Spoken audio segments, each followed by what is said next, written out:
datang di channel YouTube Fernando De Caprio. Channel tempat berkumpulnya orang-orang pintar dan terpelajar. Kata orang bijak, orang pintar hanya mau ketemu dengan orang pintar. Orang pintar tidak akan bertemu dengan orang bebal. Pada hari ini saya mengundang teman saya, bro saya, kando saya, yang sudah halang melintang di dunia advokat.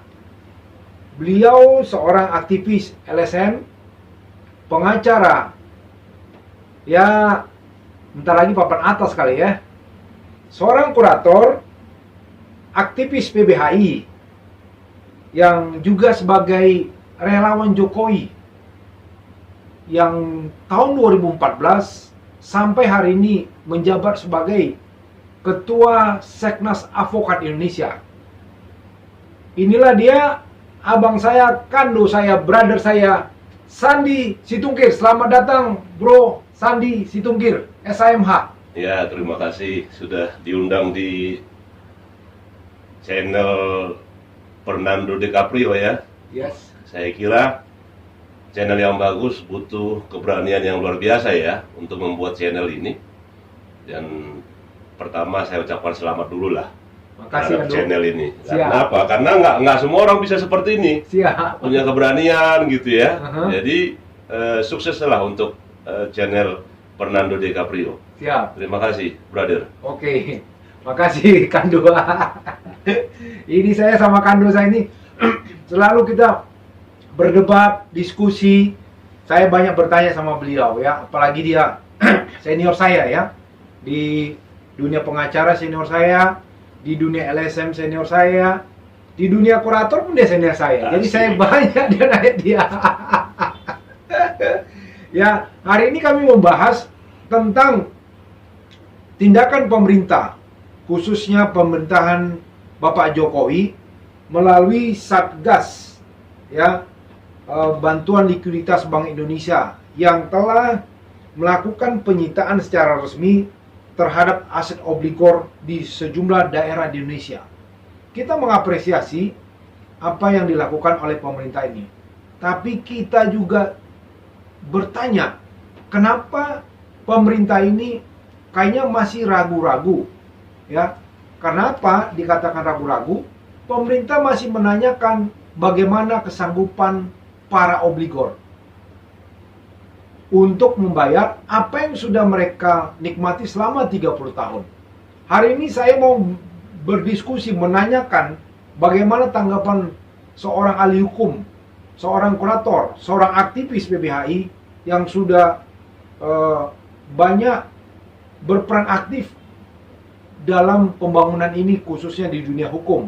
Apalagi beliau adalah salah satu relawan Jokowi ya, yang menghantarkan Pak Jokowi menjadi Presiden Republik Indonesia 2014 sampai 2019 dan 2019 sampai 2024. Ya, Kando, abang saya, brother. Oke. Gimana tanggapan Kando terhadap apa yang dilakukan pemerintah? Kayaknya kalau rakyat melihat kayak ada keraguan-raguan, padahal sudah mereka menikmati uang itu selama 30 tahun. Ya. Bayangkan Kando, kalau misalnya rakyat yang hanya ngutang 2 juta aja bisa dikejar-kejar sampai orang tuh ada yang bunuh diri. Gimana Kando pendapatnya?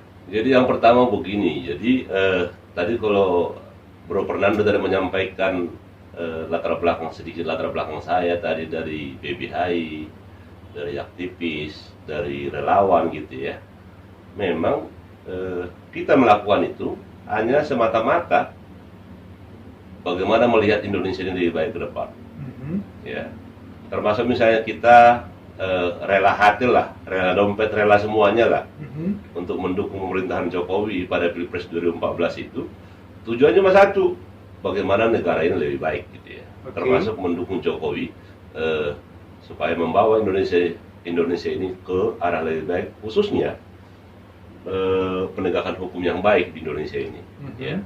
Kemudian pertanyaan tadi terkait dengan BI, saya memang kurang sependapat ketika misalnya Bro Fernando itu memberikan apresiasi ya kepada penyitaan-penyitaan yang dilakukan oleh Presiden Jokowi, khususnya dalam hal ini pemerintah. Kok nggak apresiasi kita? Ini bayangkan loh bro, kita di pemerintahan sebelumnya itu malah pura-pura tidak tahu. Ini setelah pemerintahan Jokowi dia sita, walaupun masih ada keraguan-keraguan mempertanyakan. Kok kita nggak apresiasi? Gimana? Iya, jadi menarik pernyataan beberapa hari lalu yang disampaikan oleh Presiden Jokowi ya, bagaimana mental rakyat Indonesia itu seperti masyarakat jajahan masih ya. Pertama, ketika ada pernyataan dari pemerintah itu, mestinya itu bukan sebuah yang harus diapresiasi. Karena apa? Karena itu yang sudah gagal gitu. Oke. Gagalnya apa?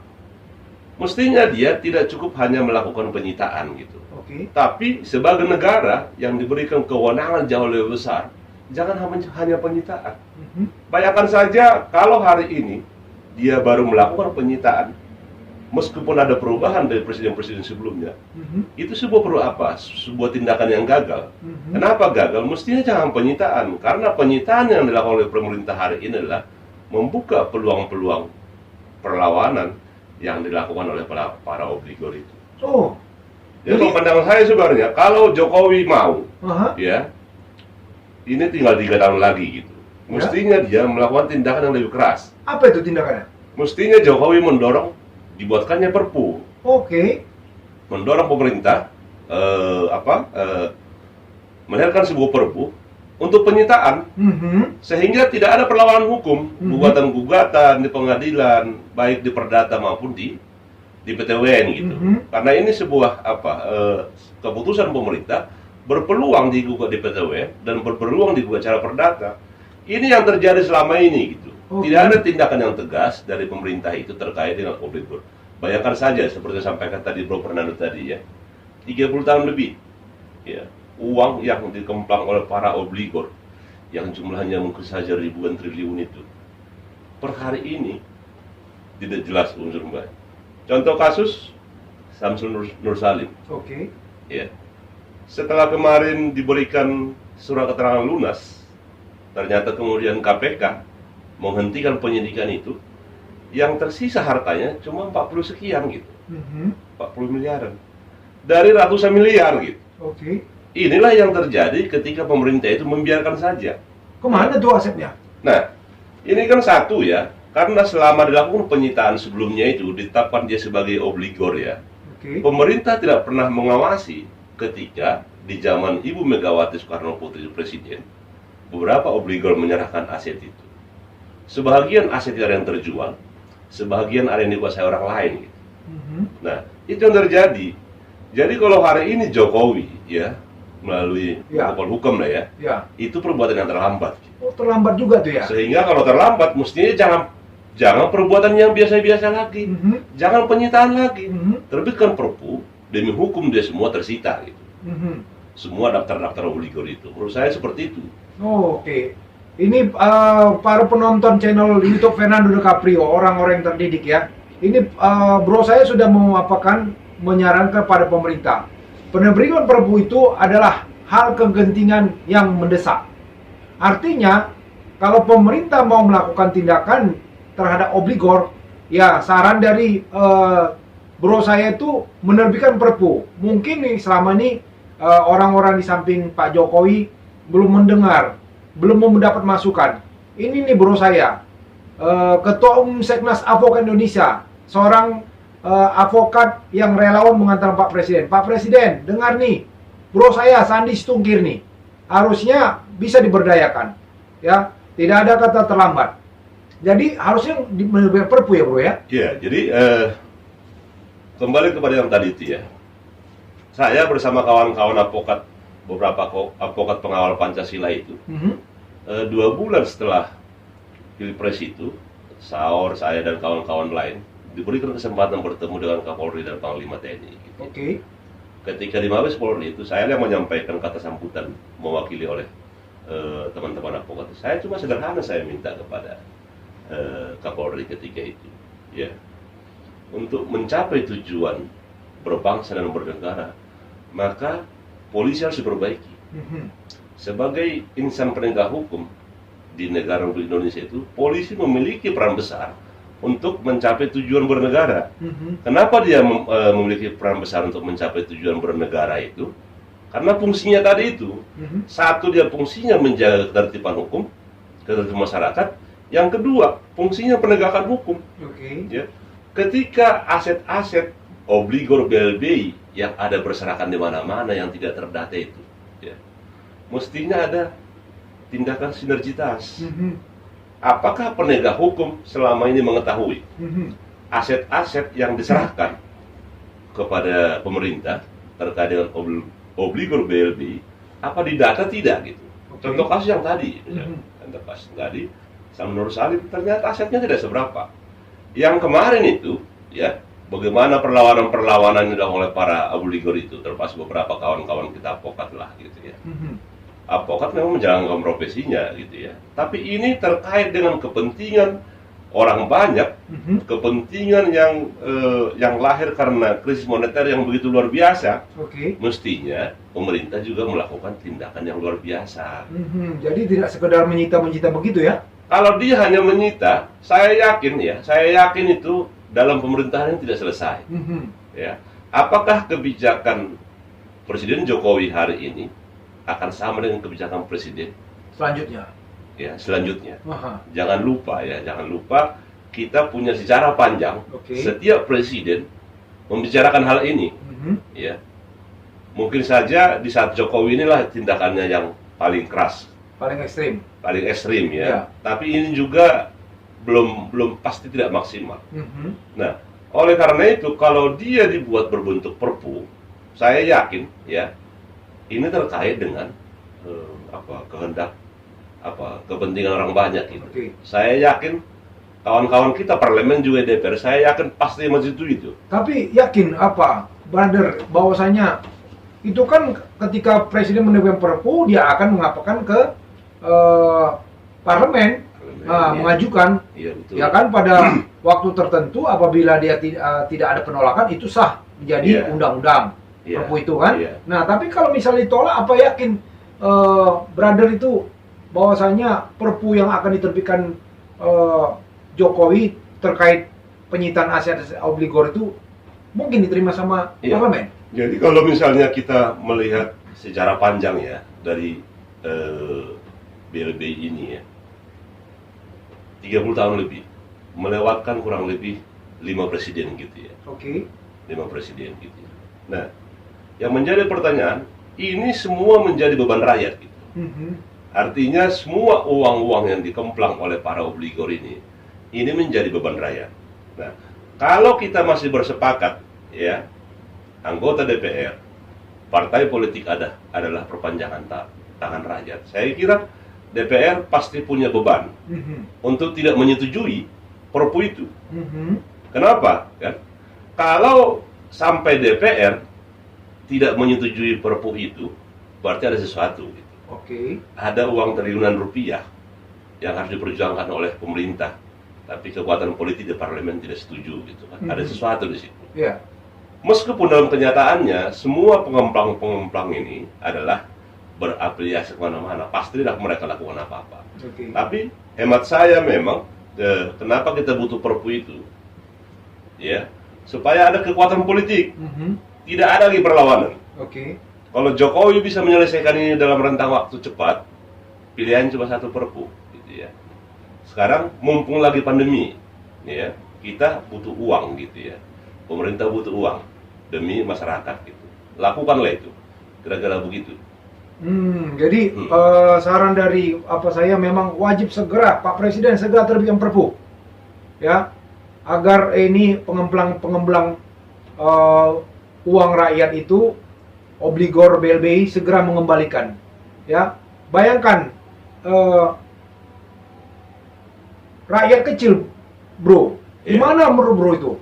Rakyat kecil utang cuma 1 juta bisa bunuh diri oleh pinjol ilegal. Iya, betul. Anggaplah itu gara-gara ilegal. Nah, sekarang kita bilang misalnya mereka minjam uang ke bank. Bank itu legal. Dan minjam uang ke bank atau kartu kredit, ya, dia tidak membayar aja 2 juta karena mungkin ketidakmampuan, karena dan lain sebagainya, keterlambatan, padahal sebenarnya dia sudah bayar minimum payment, tapi akhirnya tidak sanggup. Ya, bayangkan setelah itu dia dibuat di blacklist. Di mana equality before the law itu, brother? Jadi gini, kalau misalnya kita perbandingkan antara BLB dengan pinjol-pinjol yang marak akhir-akhir ini, memang ini sebuah diskriminasi yang sangat jolim ya. Ya. Bayangkan saja, masyarakat kecil yang punya utang 1 juta gitu ya, harus dikejar-kejar oleh debt collector. Bukan hanya secara langsung mendatangi rumahnya, tapi dia tiap hari mendapat teror gitu ya. Hanya untuk 1 juta. Bahkan tadi Bro Nando sampaikan tadi, bahkan ada yang sampai bunuh diri, gitu ya. Tapi sebaliknya, bayangkan aja para obligor ini 30 tahun bebas melakukan meminjam uang ke bank dengan status BLB yang ratusan miliar, gitu. Tidak ditetapkan juga oleh Bank Indonesia menjadi daftar hitam. Daftar hitam, blacklist. Tidak dinyatakan blacklist. Iya, tidak dinyatakan. Bayangkan misalnya rakyat kecil atau kawan-kawan yang punya kartu kredit utang 1 juta harus menghadapi daftar blacklist, e-checking. Iya, e-checking. Tidak bisa mengajukan pinjaman kecil-kecilan, UKM dan segala macam. Tapi kalau obligor ini dengan triliunan aset uang pemerintah, itu uang tunai loh. Iya. Uang tunai yang lahir dari kebijakan IMF itu ketika terjadi krisis moneter. Sekarang posisi mereka itu tidak dalam kondisi call 4, call 7 di perbankan itu.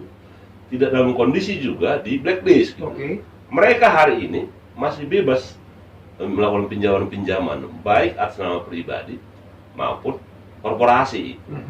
Itu yang saya sebut tadi sangat jolim sekali itu dunia perbankan kita. Ini kenapa bisa terjadi? Yang tadi itu, pemerintah dan kekuatan politik di Republik ini tidak satu. Jadi kalau misalnya hari ini atau sebulan ini misalnya marak penindakan terhadap pinjol, cobalah diaudit, ya siapa-siapa mereka ditangkap itu. Apakah mereka owner atau hanya karyawan? Ya, kalau kita lihat begitu disebarluaskan berita penindakan terhadap pinjol itu ya. Saya kok kurang yakin gitu. Mereka itu owner gitu ya. Kenapa Kando sampai bilang begitu? Karena gini, karena pengalaman kita kan ini kan hanya angin semilir aja. Angin semilir lewat ketika heboh gitu ya. Ingat dulu ketika Jokowi teriak terkait dengan premanisme gitu ya. Di Tanjung Priok ya. Tanjung Priok hari itu juga bisa ditangkap 150 orang. Gitu kan? Ingat kasus kutipan liar di pelabuhan. Hari itu juga bisa tangkap 50 orang. Dan waktu itu kalau nggak salah kena OTT tuh Dirjen Perdagangan ya Pak? Iya ya, waktu Jokowi ngomong ya? Iya, tapi cuma 100 sekian juta kan?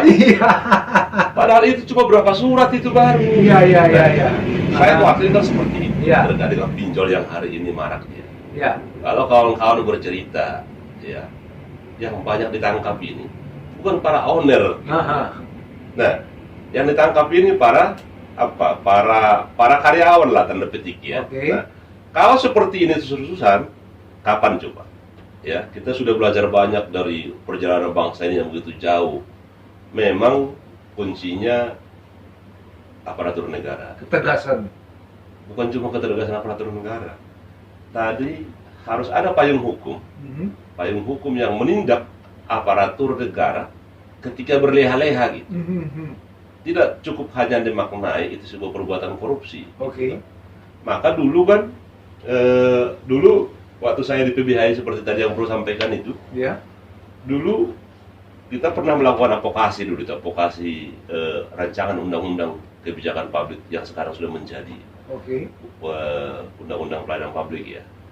Dulu itu dimodifikasi dari undang-undang pelayanan publik dan standar pelayanan pejabat publik di Indonesia. Sehingga memang kalau dulu itu berhasil dijadikan undang-undang, ya ada undang-undang pelayanan publik dan standar pelayanan pejabat publik, memang menurut saya jauh lebih baik gitu. Karena apa? Karena pejabat kita melakukan pelayanan itu ada standarnya. Kalau dia melakukan pelayanan di luar itu, misalnya satu contohnya, ya, KTP selesai 2 jam, Kalau tidak selesai 2 jam, apa sanksi bagi pejabat gitu? Mhm. Ini berbanding terbalik kepada rakyatnya gitu. Oke. SIM mati 1 hari, harus bikin yang baru Baru. gitu. Nggak bisa berpanjang lagi, harus Iya. bikin yang baru, Iya, tes iya. baru lagi gitu. Iya, Nah, iya. tapi kalau pejabat publik gagal memenuhi janjinya, misalnya 3 hari selesai, Mhm. sertifikat tanah selesai, Mhm. berapa hari, Iya, itu iya. nggak jadi masalah, nggak ada sanksinya bagi mereka, bro. Iya, iya, iya. Bayangkan aja berapa kali diuntungkan mereka. Sudah kita gaji, ya kan? Mhm. Mereka hidup berkecukupan. Rakyat yang mau mengurus sertifikatnya menunggu-nunggu berapa tahun tak keluar, tak ada pula sanksinya. Iya, iya, iya. Kira-kira begitu. Jadi mental pejabat kita seperti itulah. Siap, siap. Gitu kira-kira. Kan ini kita apalagi tentang BLBI. Bayangkan aja, bro. Dia disita pun masih ada yang pura-pura lupa. Ya kan? Pura-pura lupa, dia bertanya emangnya ada utang saya gitu loh. Iya. Apakah tidak mungkin juga pemerintah supaya jangankan menyita, harus dihitung selama 30 tahun dia meminjam itu. Bayangkan dengan kita rakyat ini, rakyat biasa terutama tuh ya, kita nih rakyat biasa. Ya kalau kita minjam, itu bunganya kalau sekarang ini bunga bank itu per tahun itu kalau nggak saya di 6% sampai 8%. Iya. Kalau pinjam 1 tahun, bro, bayangkan aja.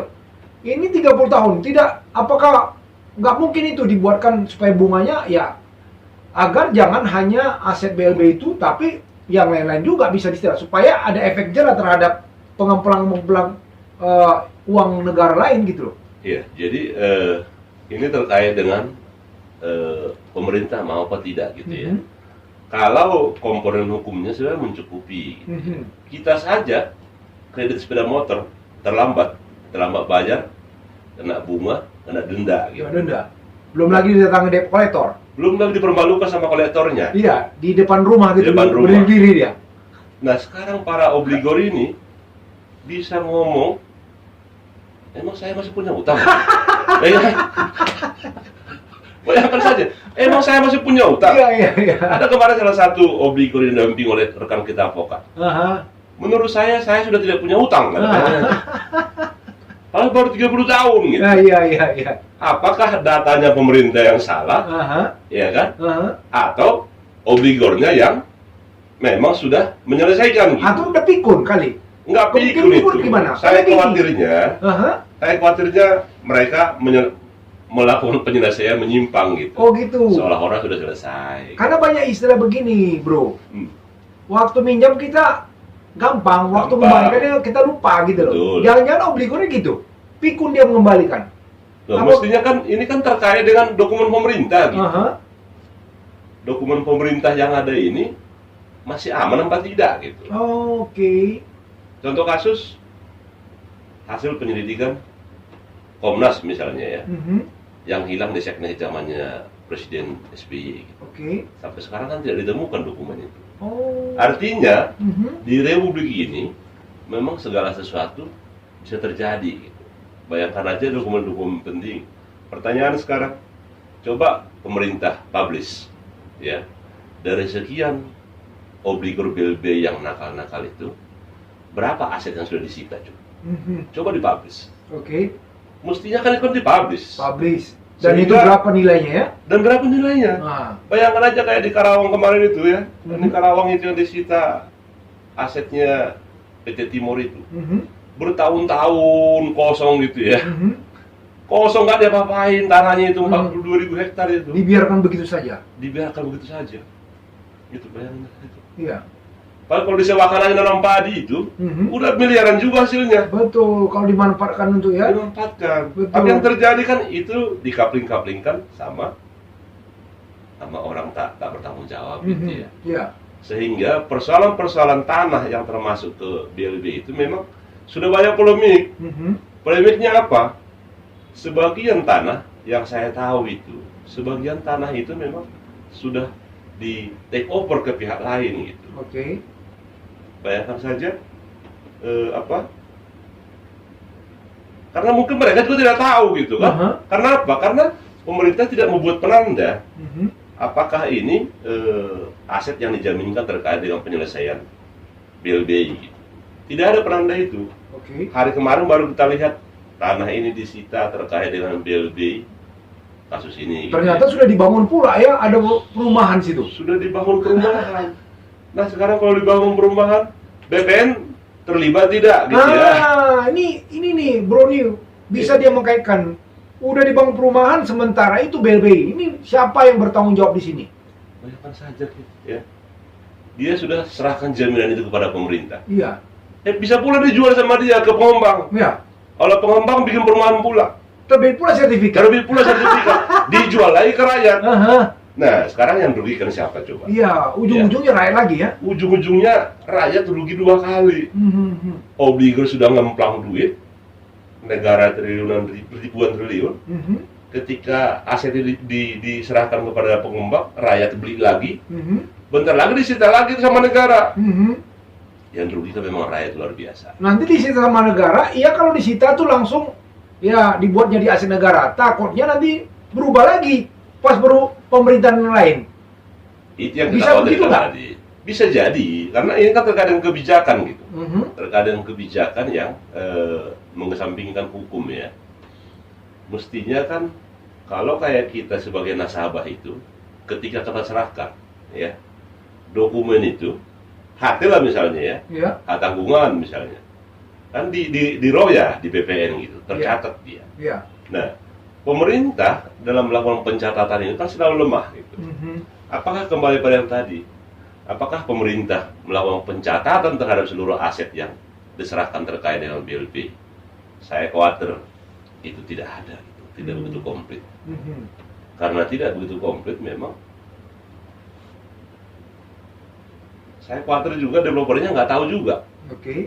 Kalau Developer itu kan- nggak tahu apa pura-pura tidak tahu?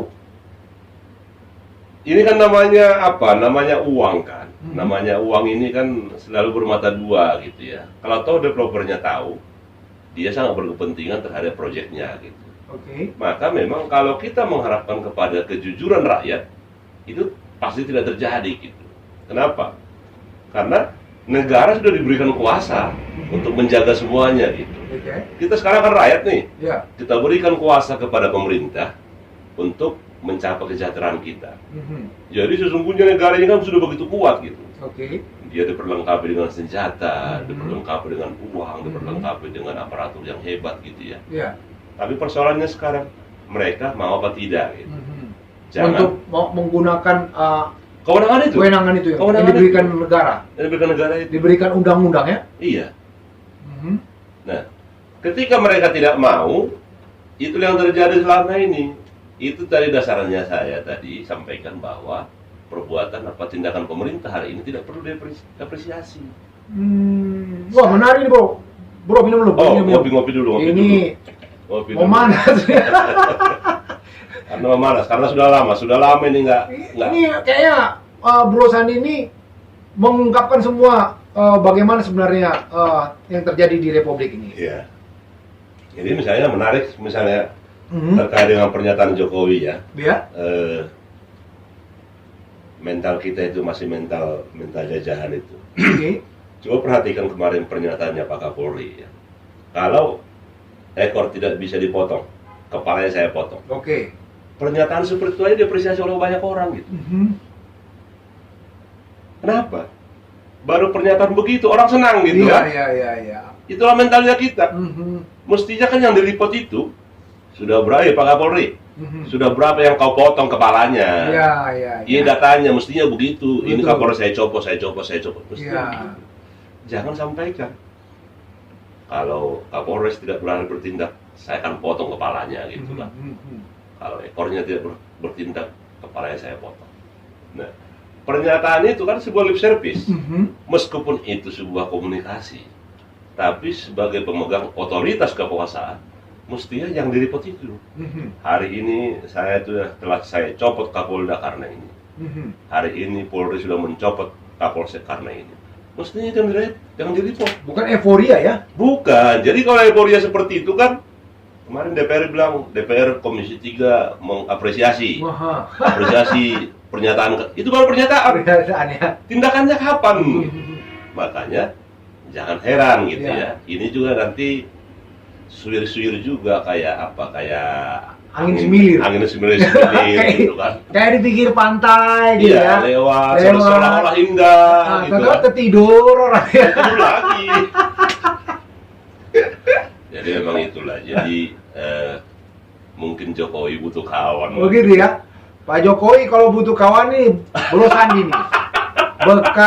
Mantan relawan dan sampai sehari masih relawan. Masih ya. Masih. Ketua Umum Seknas Apokat Indonesia. Masih. Kan begitu. Beliau tercatat, saya juga tercatat Iya. di Di daftar relawan. daftar relawan dan di Dewan Kehormatan Penyelenggara Pemilu waktu 2014. Iya. Kami memperjuangkan Pak Jokowi ya. Jadi saya nggak apa, memang dia punya kompeten. Iya. Dia ada berkompeten untuk misalnya Pak Jokowi merekrut beliau, ya. Jangan pula direkrut orang-orang cuman keluar-keluar, Pak. Ya, bayangkan Pak, di Amerika itu orang yang keluar-keluar, ya nggak laku di Amerika. Iya. Pak Jokowi boleh lihat di Amerika tuh di samping Joe Biden, di sekeliling Joe Biden itu semua orang-orang berintegritas. Sehingga apa? Dia memberikan masukan kepada Joe Biden itu masukan membangun buat negara. Bayangkan di Indonesia ini orang berlomba-lomba untuk mengeruk keuntungan di dalam negeri. Amerika tidak. Amerika dia mengganggu bukan di dalam negerinya yang mengganggu, tapi dia mengganggu di luar.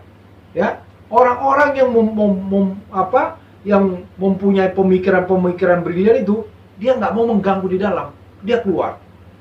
Bro, bagaimana pandangan Bro sekarang nih terkait perlakuan pemerintah terhadap rakyatnya sendiri? Ya, apakah ini kan ada teori namanya teori pemerintah sebagai penjaga malam, Iya. kan begitu ya? Iya. Jadi pandangan Bro seperti apa nih pemerintah Jokowi ini khususnya ya? Kalau yang sebelum-sebelumnya ya udahlah, kita nggak usah kita ini kan. Toh juga kita sudah melihat ini Jokowi sudah berbuat banyak terhadap negara, Iya. ya, terhadap rakyatnya. Tapi memang saya masih bertanya Bro sampai bilang tidak mengapresiasi juga. Bayangkan sudah Jokowi begitu masih kurang. Tapi nih dia membangun, bukan seperti yang suka teriak-teriak itu bagus pun dibilangnya jelek, bagus pun dia bilang jelek. Sama seperti narasumber saya yang bilang kemarin tuh Bro Lunas, dia bilang itu ada tuh, dia bilang jelek. Tapi ketika nggak dapat bantuan dari pemerintah dia teriak, kan begitu. Nah kalau Bro saya nih dia mengatakan kalau kurang baik, dia bilang kurang baik. Kalau dia bilang baik, baik. Kan begitu. Nah, gimana menurut Bro terkait dengan pemerintahan yang sekarang ini seolah-olah kurang memihak kepada rakyat? Terkait itu tadi tuh, saya kasihan kepada rakyat ya, yang utangnya apa saran Bro kepada pemerintah atau kepada BI lah, atau kepada bank? Jadi kira-kira gini lah kan, kegagalannya pemerintah ini kan kegagalan kita juga sebenarnya. Kalau misalnya kita melihat pergerakan-pergerakan kawan-kawan ya, mulai dari kawan-kawan kita mahasiswa angkatan 66 ya, kemudian masuk ke angkatan 78 gitu ya, 70-an itu, kemudian masuk kepada 98 zaman kita lah, gitu ya, 98 itu. Kita kan para era ini kan semua membangun kerinduan gitu ya, membangun Indonesia ini lebih baik ya, terkait dengan hak-hak sipil yang lebih beradab lah gitu ya. 98 itu kita begitu gigih gitu ya, setelah pasca tumbangnya rezim Soeharto itu adalah anak-anak muda yang ada di lingkaran kekuasaan gitu ya, atau ada kawan-kawan kita yang ada di lingkaran kekuasaan. Jangankan lingkaran kekuasaan, ada kawan-kawan kita yang satu visi dahulu itu ada di beberapa lembaga negara. Nah, pertanyaan sekarang, apakah visinya kita di jalanan dulu masih sama dengan visi kawan-kawan yang sekarang ada di lembaga pemerintah? Gitu ya. Kita yang dilahirkan dari jalanan, mestinya ide yang lalu, ide tahun 98 itu, idenya mestinya sekarang tahap implementasi. Gitu. Ya. Kalau kita tidak setuju dengan korupsi gitu ya, ketika itu, sekarang juga mestinya kawan-kawan jangan korupsi gitu. Ketika banyak kawan-kawan kita sekarang menjadi sudah masuk ke ke lingkaran kekuasaan, taruhlah misalnya kawan-kawan komisaris gitu ya. Apakah mereka itu betul-betul melakukan tugasnya sebagai komisaris gitu ya? Oke.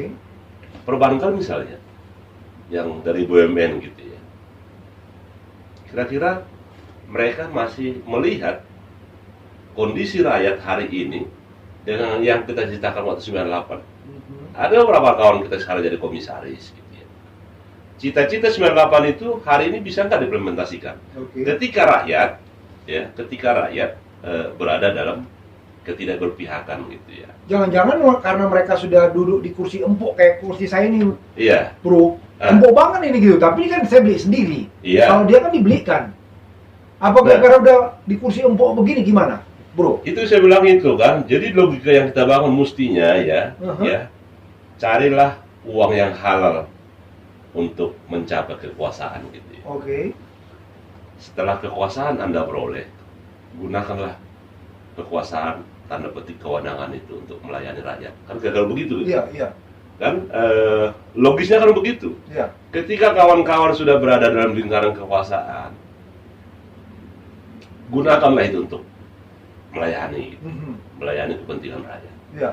Jangan gunakan untuk mengumpulkan pundi-pundi untuk memperjuangkan lebih tinggi. Misalnya kawan-kawan yang hari ini komisaris ingin pula jadi anggota DPR, gitu kan? Wajar tuh, sifat manusia, bro. Sifat manusia tuh tidak akan pernah puas pada satu posisi. Wajar, bro. Persoalannya kan gini, teman-teman yang sekarang ada di lingkaran kekuasaan ya.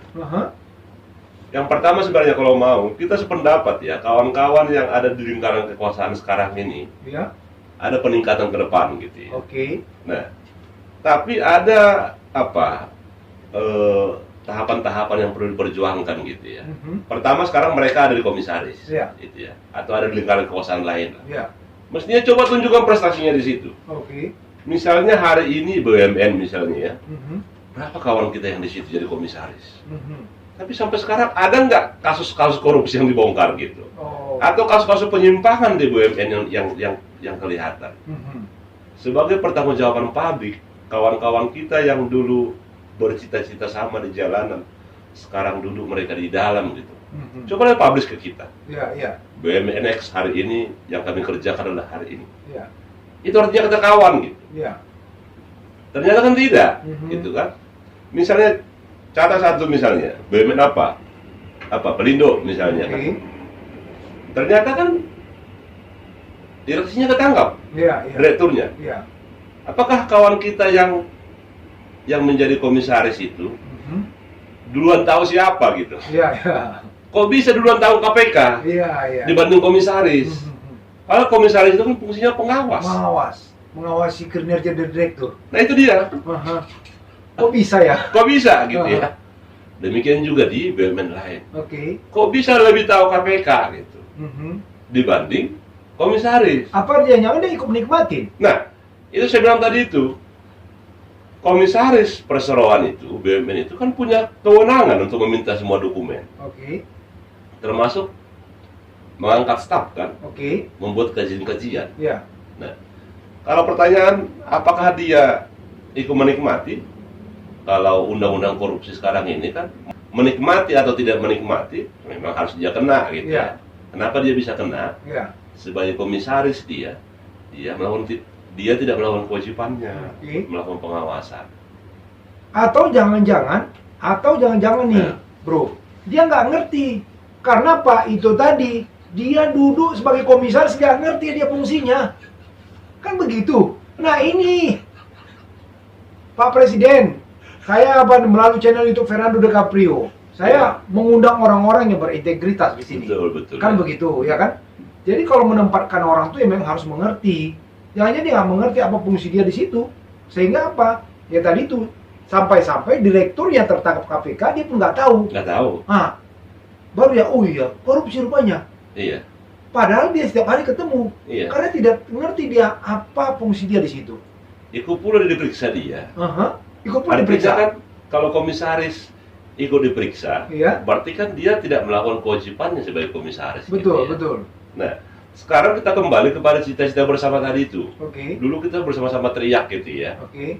kita ingin Indonesia lebih baik. Mhm. Ternyata kan tidak. Mhm. Nah, pertanyaan sekarang, apakah kita mau mengulangi yang terjadi 66, 78 sampai sekarang ini? Iya.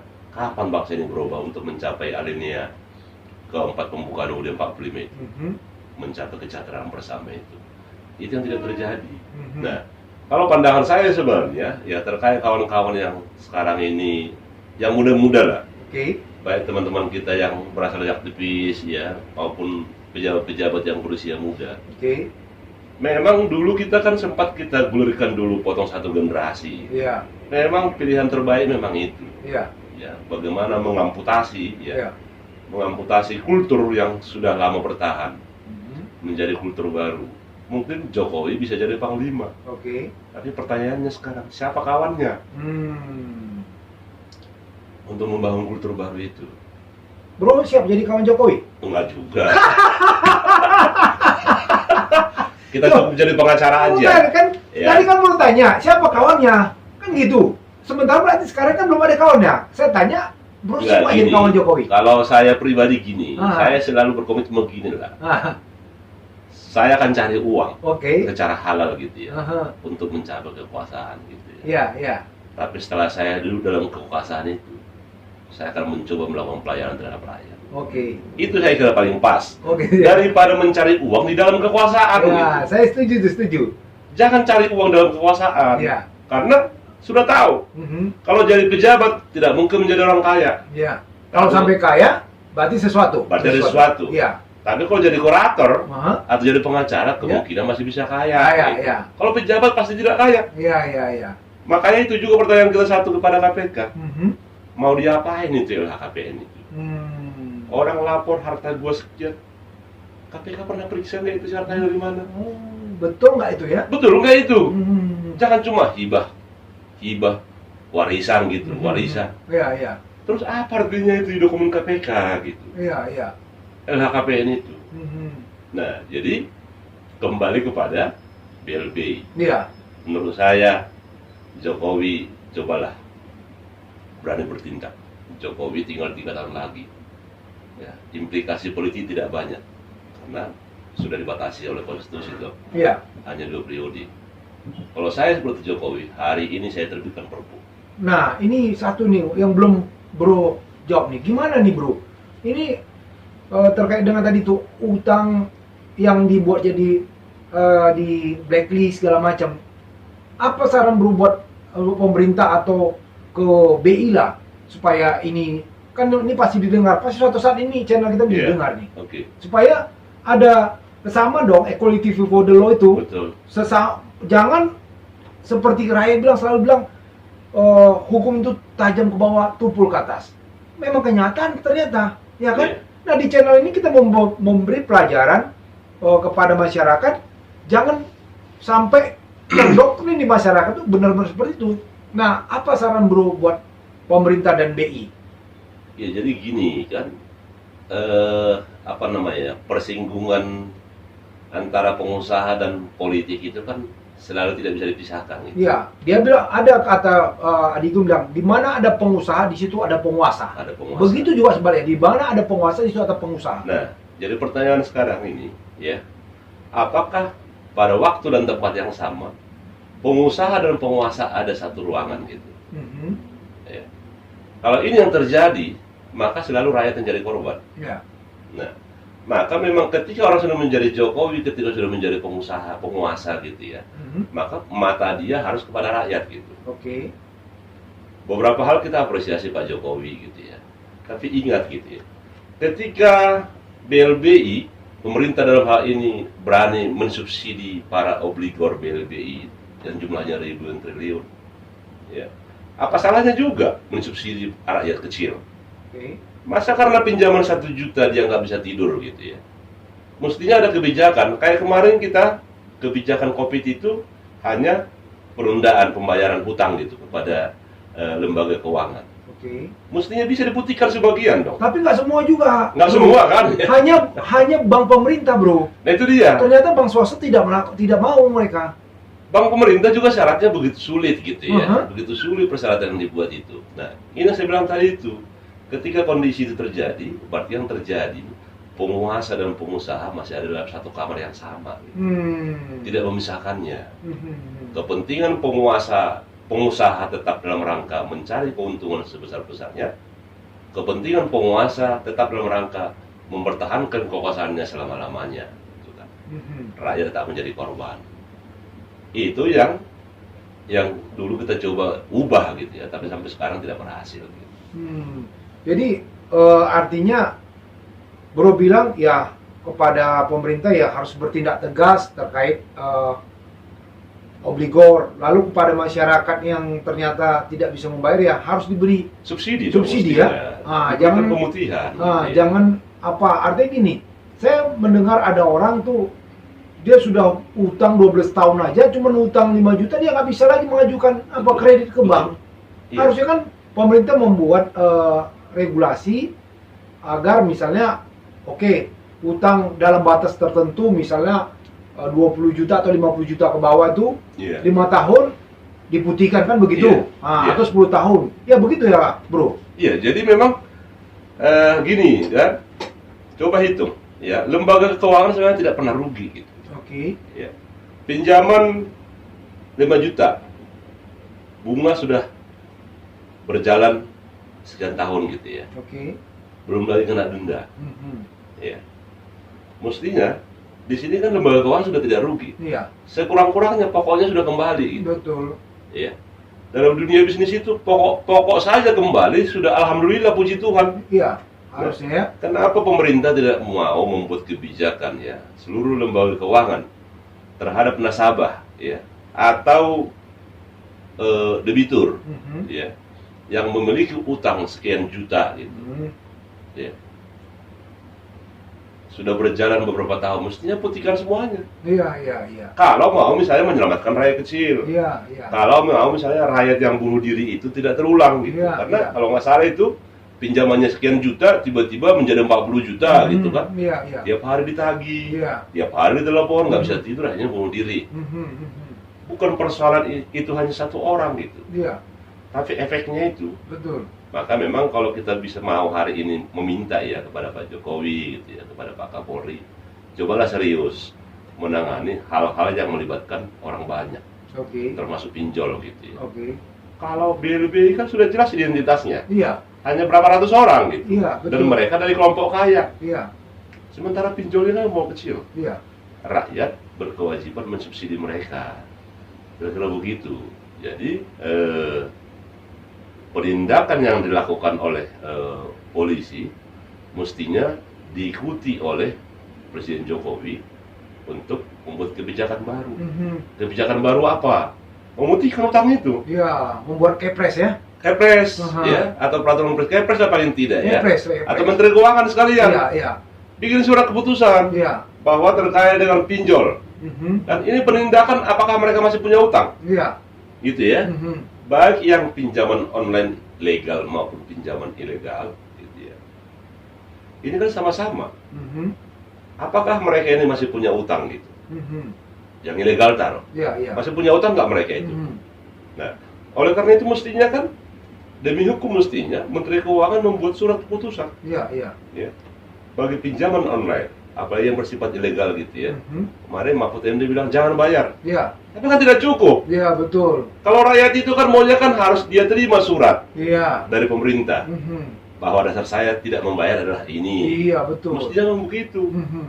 Menteri Keuangan mau tidak melakukan itu. Iya, betul. Itu yang ditunggu rakyat, kira-kira begitu. Ya, jadi itulah apa saran dari bro saya, seorang pengacara dan kurator yang melalang buana di dunia hukum dan peradilan. Ya, harusnya memang kalau kita menganut azas equality before the law, semua orang sama di hadapan hukum, apalagi rakyat kecil yang hanya utang 10 juta sampai dikejar-kejar, dipermalukan.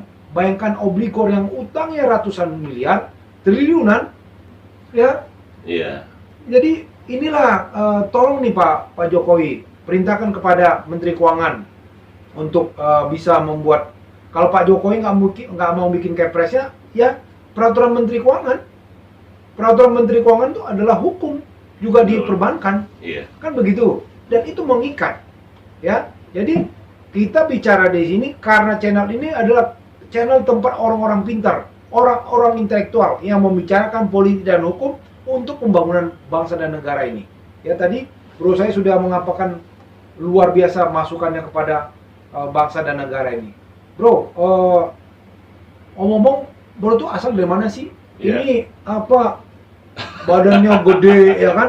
Ini apa nih? Kayak bule-bule gitu. Apa ada keturunan dari sana? Dari ini sih, dari keturunan karena kebanyakan menyelam di Danau Toba.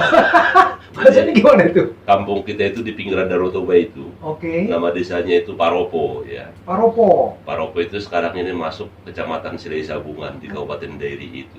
Oke.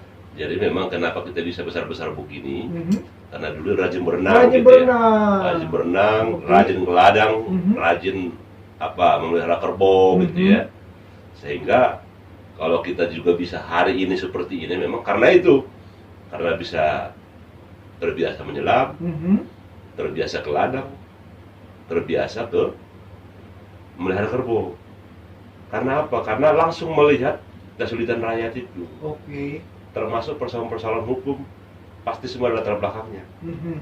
Saya juga jadi pengacara hari ini memang karena apa namanya? Karena kondisi di kampung lah. Oh, kenapa Jadi, di kampungnya? Orang kampung itu jangan pernah menyerah gitu Oke. ya. Kita punya kesempatan yang sama kok. Mau orang kampung, orang kota, yang penting mau berjuang gitu ya. Oke. Pasti bisa mencapai melakukan perubahan. Mhm. Gitu. Ya lah begitu. Ya jadi dari Paropo ya. Paropo, Itu Paropo. apa ada masuk dalam destinasi objek wisata nggak Wih, itu? masuk itu. Masuk itu. Cuma sampai sekarang Jokowi belum pernah ke sana. Gitu. Oh, kenapa nggak ngomong sama Pak Menteri Pariwisata Pak Sandiaga Uno supaya datang ke sana gitu? Supaya kampung bro itu. Sandiaga sudah pernah meluncur Oke. ya, sama Luhut LB Pacitan. Aha. Ya. Udah pernah meluncur, tapi saya khawatir juga jangan karena apa isu pariwisata. Aha. Tanah-tanah di kampung itu jadi dibeli juga sama pengusaha itu, gitu kan? Itu alamnya bagus sekali ya. Ya bagus lah. Hmm. Jangan sampai pola-pola lama gitu. Iya, Isunya iya. pariwisata, tapi Aha. tujuannya untuk menyerahkan tanah kepada pengusaha. Nah, itu yang tidak baik gitu. Mencaplok hak rakyat ya. Hak rakyat. Lagi-lagi ke sana lagi ya. Kayak segap piton gitu. Mhm. Orang-orang sampai telanjang Mhm. hanya memperjuangkan tanahnya gitu. kan. Oke. Itu jangan sampai terjadi di kampung kita lah, khususnya di Paropo lah. Iya. Jadi apa saudara-saudara bro yang ada di Ya, Paropo Oke. itu udah diapakan sama bro saya, abang saya ini ya, untuk tidak pernah takut ya, untuk tidak pernah berhenti belajar supaya seperti bro saya ini, dia nih di Jakarta ini cukup dikenal orang ya. Saya salut sama beliau. Beberapa kali kalau saya ketemu orang saya tanya nama beliau, pada kenal semua sama dia. Kan gitu ya. Jadi luar biasa. Jadi kawan-kawan bro atau adik-adik saudara-saudara bro saya yang di Paropo, contoh nih, ya, kando saya nih, ya kan, dia berhasil sampai di Jakarta ya, walaupun karena keberhasilan itu tidak harus dari materi, betul. keberhasilan itu bisa dari pola pikir, Iya, pola pikir yang maju itu bisa suatu keberhasilan, kan begitu. Nah ini saya lihat kando saya ini, bro saya ini berhasil dalam membangun wawasan bagaimana orang dari Paropo masuk ke Jakarta membangun Indonesia. iya. Kan begitu ya bro ya? Betul itu, sama betul itu. Mhm. Bro, apa saran-saran bro kepada channel YouTube Fernando De Caprio ini supaya untuk membangun ke depannya atau apa mahasiswa hukum atau rakyat tidak mengerti hukum, gimana saran bro Iya, jadi kepada orang di luar sana bro? iya, jadi memang ke depan memang kita akan berada di dalam dunia maya-maya gitu ya. Mhm. Dan profesi hukum juga saya kira akan berada di situ. Oke. Nah, maka memang apa namanya media-media sosial ini memang dipergunakan untuk kan sudah tidak aneh juga sekarang ini Mhm. bahwa media sosial juga adalah sumber pencaharian gitu ya. Iya, iya. Sepanjang dikelola dengan serius gitu Oke. ya. Hadirkanlah tata kelola yang baik gitu ya. Yang kemudian masyarakat pasti subscribe, like, gitu ya. Iya. Pasti orang semua begitu. Oh gitu. Iya. Iya, terhadap channel Fernando DiCaprio ini yang Oh, iya. bro gimana Iya, lihat? jadi jujur Fernando DiCaprio ini memang ya orang yang berani lah memulai lah. Orang masih berpikir Fernando DiCaprio sudah melakukan sehingga yang lain ketinggalan. Oleh karena itu jangan lupa ya, tetap ada di jaringan Fernando DiCaprio. Oke, ya itu masukan dari bro saya, Kando saya. Karena waktu itu saya sama beliau nih mau membangun podcast gitu loh. Cuman ya saya waktu itu aja dia makan, kita makan bersama, bla bla bla bla. Iya. Saya tanyakan gimana nih ke depannya, bla bla bla bla kan. Saya lihat ini nggak ada tindakan gitu. Ini kok hanya ngobrol-ngobrol doang nih kan. Wah, ini nggak benar nih, ya kan? Saya langsung ambil tindakan. Saya langsung membuat channel YouTube Fernando DiCaprio dengan segala peralatannya. Kando saya bilang, wah hebat juga ya. Tiba-tiba lu duluan katanya. Aduh, ya kami ini luar biasa nih. Kando saya ini, brother saya nih, dia suka memotivasi saya. Walaupun kalau dia memotivasi, saya lihat nggak ada gerakannya, saya langsung lompat gitu. Saya tinggalkan dia langsung, karena saya bilang ngobrol terus kapan nih jadinya kan gitu. Nah ya, jadi makasih banyak nih bro yang berkenan hadir di channel YouTube Fernando DiCaprio ya. Bro tetap selalu jaga kesehatan supaya kita bisa bertemu lagi ya. Seperti biasa para penonton channel YouTube Fernando DiCaprio, setiap akhir sesi saya akan membagikan quote dari negeri Cina. Hari ini dia berkata seperti ini, orang yang menyatakan sesuatu yang buruk tentang orang lain sedang menggali lubangnya sendiri. Lalu satu lagi dia bilang gini, orang yang tidak pernah jatuh bukanlah orang kuat. Orang kuat adalah orang yang selalu bangkit setiap kali terjatuh. Seperti saya sama bro Sandi ini, sering kami terjatuh. Udah memperjuangkan, bukannya dapat apa-apa, jatuh dan naik kembali. Itulah ya. Jadi untuk Anda tetap selalu bisa termotivasi, bisa belajar hukum, tetaplah Anda stay tune di YouTube Fernando DiCaprio. Thank you bro. Thank you. Sampai ketemu lagi ke depan ya. Thank you bro. Oke.